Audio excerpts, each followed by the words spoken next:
ब्रजेश मिश्रा का और आप देखना शुरू कर चुके हैं द डिबेट। बहनों भाइयों, भारतीय जनता पार्टी को उत्तर प्रदेश की जनता ने अभूतपूर्व जनादेश 2022 में दिया है। यह अभूतपूर्व जनादेश पश्चिम से लेकर पूरब तक और बांदा से लेकर बरेली तक हर तरफ मिला है और झूम कर वोट बीजेपी को मिला है। हम आज की परिचर्चा में और इस पूरे वीकेंड तक, सोमवार से शुक्रवार तक, प्रतिदिन इस जनादेश की व्याख्या करेंगे कि यह जनादेश का दरअसल असली मंतव्य क्या है, किन मसलों पर वोट पड़े, किन लोगों ने बीजेपी को वोट किया, उसके कारण क्या थे, किस समाज का वोट ज़्यादा पड़ा, छोटे दलों की भूमिका क्या रही है। इस पूरे सप्ताहांत तक प्रतिदिन हम इस जनादेश का व्यापक एनालिसिस करेंगे। आज भी हम इस एनालिसिस की पहली कड़ी लेकर आपके समक्ष उपस्थित हुए हैं, ये बताने के लिए कि आपका आदेश, जिसे हम जनादेश कहते हैं, वो दरअसल क्या कहता है। बहनों भाई, उत्तर प्रदेश के चुनाव ने बहुत तस्वीर बदल डाली है।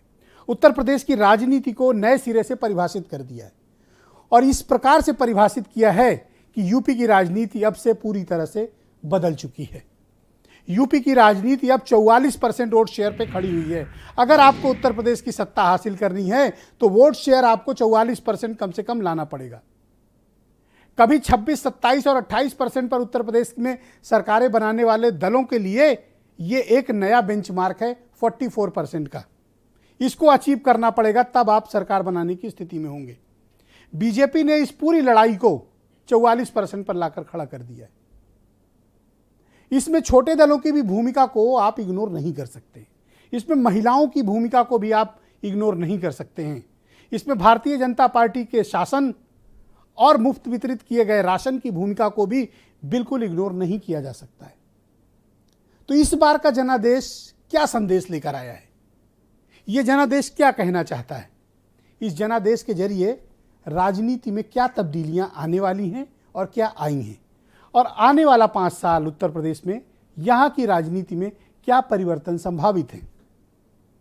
उत्तर प्रदेश में कौन से मुद्दे चले चुनाव के दौरान, कौन से नहीं चले, और उससे भी बड़ी बात कि ये छोटे दल अब किसी पहचान के मोहताज नहीं रहे।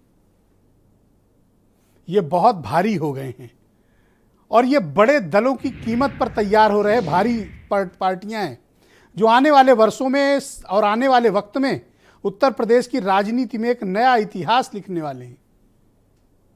चाहे वो ओम प्रकाश राजभर की एसबीएसपी हो, चाहे वो संजय निषाद की निषाद पार्टी हो, या फिर अनुप्रिया पटेल की पार्टी, इन सब ने अभूतपूर्व प्रदर्शन किया है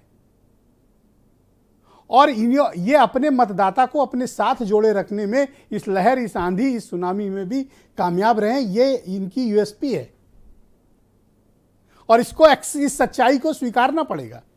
कमाल का प्रदर्शन इन सब ने किया है और उत्तर प्रदेश की राजनीति में इन्होंने अपनी एक मजबूत छाप छोड़ी है कि आप कितनी भी बड़ी दल हों, लेकिन बिना इनके आप वैतरणी पार कर नहीं सकते। एक और विषय है जिस पर खुलकर चर्चा होनी चाहिए, महिलाओं पे। महिला वोटों में बीजेपी ने समाजवादी पार्टी से बहुत बढ़त बनाई। एक अनुमान है, फिलहाल अभी डेटा सार्वजनिक नहीं हुए हैं, लेकिन जितने भी डेटा हमारे पास आए हैं वो ये सजेस्ट करते हैं कि पिछली बार यानी 2017 के मुकाबले इस बार महिलाओं का वोट भारतीय जनता पार्टी को 16% ज़्यादा मिला है।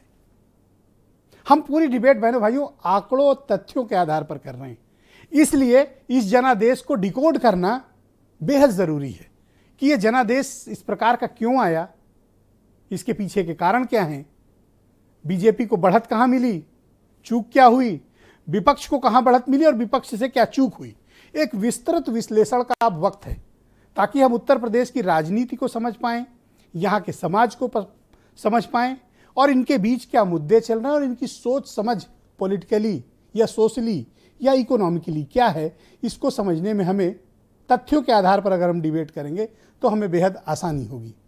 तो हम भारतीय जनता पार्टी को मिले इस जनादेश, विपक्ष की शिकस्त और इस जनादेश के जरिए क्या संदेश हैं, इस पर आज चर्चा करने वाले।